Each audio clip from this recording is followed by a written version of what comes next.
The rain had barely dried from the dust when it began, the kind of morning when even the wind seemed afraid to stir. In the shadow of the Bluewood Ridge, the town of Millshade sat quieter than usual, as though the air itself had heard what was coming. A fight was expected. Not just any scuffle, but the kind that makes grown men spit and boys cheer, the kind that divides neighbors and leaves wounds deeper than fists. The reason? Two rival ranch families, the Hatleys and the Brams, who had hated each other for decades, were set to settle it with blood, right there on the town square. At the center of it all, unknowingly, stood Miss Eleanor Grace, called Miss Grace by everyone, the town's orphaned teacher. Raised in the parish house after her parents perished in a fire, Eleanor had grown up without a voice in a town too loud with its own history. But she learned to speak in ways that calmed storms, teaching children from both families, reminding them every day that peace was not weakness. She never picked sides, and because of that, the town didn't know whose side she was on until that day. The square filled fast, wagons lined up, men rolled their sleeves, women shut windows. The sheriff was nowhere to be seen. It was as if Millshade had decided this would be its legacy, dust, blood, and broken pride. But Eleanor wasn't going to let that happen. Not today. She didn't come with a badge or a Bible. She came walking barefoot down the chapel steps, holding nothing but her school bell in one hand and her heart in the other. Children followed her like ducklings in the rain. She didn't shout. She didn't scream. She simply stood between the two groups and rang that tiny bell, the same one that called children to learning, to truth, to kindness. And just like that, silence swept across the square. It wasn't magic. It was something deeper. Her presence brought a stillness that cracked the tension. Her voice, when she finally spoke, wasn't loud. It didn't threaten. It trembled with something rare. Not fear, but belief. Belief that words could save where bullets could not. Belief that history didn't have to repeat itself in blood. No one could have predicted what happened next. A boy stepped forward, then another, both from the fighting families. Eleanor had taught them their letters, their futures, their worth, and now they stood in front of their own fathers, blocking fists with their small, trembling bodies. That was the first miracle. But the town hadn't seen anything yet, because what Miss Grace would reveal in the coming days about the origins of the feud, about the buried truths she had quietly gathered for years, would shake Millshade from its foundations. Her voice didn't just stop a fight that morning. It cracked open a wound and began the long healing that would change everything. And so the legend began, not with gunfire, but with a teacher's voice that rang louder than rage. By the next morning, the air in Millshade was different. Not cleaner, just quieter. The fight never happened, but something else had begun. Rumors, low and fast, like wind racing through wheat. They said Miss Grace had stopped it with nothing but a whisper. Some called it divine. Others said she bewitched them. But none denied what they saw. Two families poised like wolves stood down because a woman who had nothing to her name dared to believe they could change. Yet beneath that calm, old wounds stirred, because peace unsettles those who profit from pain. Inside the Brams' old barn, where hay had long turned gray with secrets, the family patriarch sat hunched, staring at a faded photo nailed to the wall. His brother, buried 30 years ago under suspicious terms no one dared question, looked back at him. And somewhere deep inside, he knew. Eleanor Grace knew something too. She had always known. Back in her little cottage by the river, Eleanor sorted through papers she had gathered over the years. Letters, receipts, forgotten land titles, and school essays that told more truth than sermons. She had once overheard a dying confession whispered into the night by a Brams elder during a storm. She never spoke of it, until now. Because to stop violence was not just to still fists. It was to unearth the roots of hate. That day, she returned to her classroom, but not to teach reading. She wrote a name on the blackboard, a name from decades past. The children stared, puzzled. But the oldest among them, James Hatley Jr., gasped. His grandfather's name. She turned and began to tell a story, not from books, from memory. How the feud had started, not over cattle or land, but over a misheard accusation and a missing child. How fear turned to blame, and blame into tradition. She spoke not like a teacher, but like someone who had waited her whole life to be heard. Outside the schoolhouse, folks gathered, pretending not to listen. But word spread fast. Eleanor was telling the town's real story, one it had buried under parades, prayers, and powder. By sundown, a crowd had gathered, not for a fight this time, but for truth. Her porch lantern flickered as pages turned.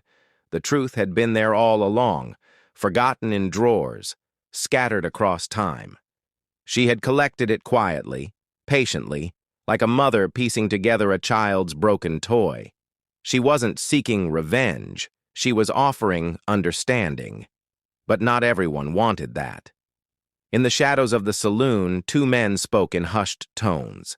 The past, they feared, was safer buried. Because if Eleanor kept speaking, Millshade wouldn't just change, it would remember. And remembering for some was more dangerous than war. The following Sunday, church pews were packed tight, not for prayer, but for whispers. Every eye turned when Miss Grace entered. She wore the same soft blue dress she always did, but something in her presence had changed. Her shoulders, once quietly curved in humility, now held the weight of history. Her steps echoed like verdicts across the wooden floor. Even the preacher paused mid-sermon, unsure if the pulpit still belonged to him or to her. Outside, boys who had nearly brawled days earlier now sat beside each other, unsure what peace should feel like. But peace wasn't what Eleanor brought. It was reckoning. She stood at the church steps after the service, holding a faded journal wrapped in cloth. It had belonged to Mary Brams, the woman whose child had disappeared decades ago. And in that book, Eleanor had found entries that changed everything. Mary hadn't believed the Hatleys were to blame. In fact, she had suspected something else entirely, something closer to home. Eleanor read aloud in the square, her voice steady despite the storm it stirred. Mary had suspected her own cousin had taken the child out of jealousy. Jealousy over her inheritance, over the land, over a life she'd never have. But no one listened to Mary. And when she died suddenly, the truth died with her. Until now. Gasps scattered like gunfire. Faces turned pale. Even the preacher had no words. But Eleanor wasn't finished. From her basket, she pulled out letters exchanged between ranch hands, quietly collected over years, whispers of land swapped under duress, testimonies hidden in fear, confessions scribbled by candlelight and locked away. They weren't just stories. They were evidence. Millshade had built its past on silence. Eleanor shattered that with every sentence. But legends aren't born without enemies.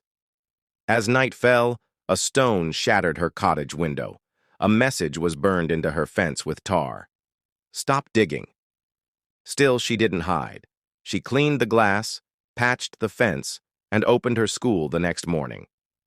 Because Eleanor Grace didn't fear those who held guns, she feared ignorance, and she had already seen what truth could do. But far from the town, on the Brams' northern property, an old man stirred in his bed. His name was Everett. He had once been a sheriff, and he had once seen something he was paid to forget. Now, that memory returned with fire in his bones. If Eleanor was brave enough to speak, maybe he would be too. Millshade wasn't ready for what he would confess. But ready or not, the bells were about to ring louder than ever. Before the sun rose, Everett Brams sat in his worn leather chair, wrapped in blankets and sweat. His breath was thin, his memories thick. He had once been Millshade's sheriff, but time had turned him into a shadow behind curtains. No one visited. No one asked. He liked it that way, until Eleanor Grace's voice dragged his past out of its hiding place. He had heard the stories, the bell, the boys standing down, the truths surfacing like ghosts in the river. And he knew then. It was time. He hadn't wanted to keep the secret. But when Mary Brams died, so did his courage. He had found the boy, barely breathing, in a well behind the old storage shed. The boy didn't cry. He just looked up with eyes too tired for a child. Everett pulled him out, took him to the Brams' home, ready to reunite them. But he was met not with joy, but with fear. A man was already there, Mary's cousin, with blood on his knuckles and a story ready to lie. Everett was handed a wad of money and a choice: report what he saw or protect the name of the most powerful family in town. He chose silence. They told the town the boy had wandered and died. They buried an empty box, and Everett buried the truth, until Eleanor started digging. That afternoon he rode into town, shaky, leaning on his cane but firm in his purpose. People gathered on porches, jaws dropping as the man who hadn't been seen in years entered the square. Eleanor was teaching when he arrived. She stopped mid-lesson when she saw him in the doorway, holding a leather-bound notebook, the same one she had seen once, years ago, tucked under his arm when she was just a child, orphaned by fire. He handed it to her, eyes wet with regret. Inside were reports never filed, maps of land deals, and a letter from Mary, written the day before her death, confessing what she knew and begging the sheriff to do what was right. Eleanor read it aloud to the class, then to the crowd that had formed outside. The silence afterward was suffocating. A mother's love, a sheriff's failure, a town's legacy built on lies. But truth, once spoken, refuses to be silenced again. That night, candles lit up windows like stars. People left flowers at the base of Eleanor's classroom. The Hatleys and Brams didn't speak, but they didn't look away either. And sometimes, that's where healing starts. But while Eleanor had turned the tide, she hadn't reached the storm's eye yet. Because one person still held the final piece of the puzzle, the man whose hands were stained with what everyone feared to name. And he was watching from behind the curtains of the mayor's office. The mayor's office, once a symbol of power, now felt like a fortress built on sand. Behind its heavy curtains, Mayor Jonathan Pierce watched the town shift like an unsettled tide. He had worn the Hatley-Brams feud like a badge, wielded it to divide, to control, to rise. But he hadn't expected Eleanor Grace. She had no title, no family, no fortune. Just her bell, her voice, and her stubborn refusal to accept silence. And now she had the town's ears and hearts. Mayor Pierce poured himself a drink with a trembling hand, because deep in his files, locked behind a drawer he hadn't opened in years, lay the truth. Eleanor hadn't yet uncovered. He was the one who signed the falsified death certificate. The one who threatened Mary Brams after her final letter. The one who sealed the sheriff's silence with a bribe disguised as a pension. The town called him a builder, but he had only built walls, and now they were crumbling. Eleanor never confronted him directly. She didn't have to. Instead, she published the final report. Every page Everett had given her, every letter, every lie on the schoolhouse door, not for shame, for memory, for history. So no child would grow up learning a version that protected the powerful. She let the truth breathe, unfiltered. By week's end, both the Hatleys and Brams sent their children back to her classroom, side by side, no fists, just pencils. One morning, a boy from each family stood and read a poem aloud, together. The room went still. Tears fell. It wasn't the words. It was the fact that they stood together, unafraid. Mayor Pierce resigned 3 days later, but Eleanor didn't celebrate. She planted a tree behind the school instead, where the old well had once been hidden. She placed a single plaque beside it. For the child who was never forgotten.